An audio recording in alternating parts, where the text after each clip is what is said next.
Hi guys, naku, paglabas ko ng bahay, ito na nangyari sa aking first, sunflower.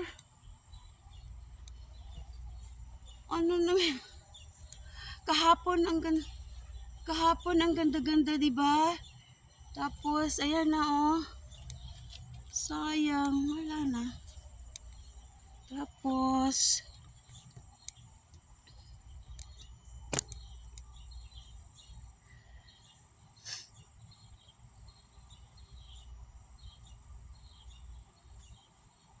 ito siya, natumba na.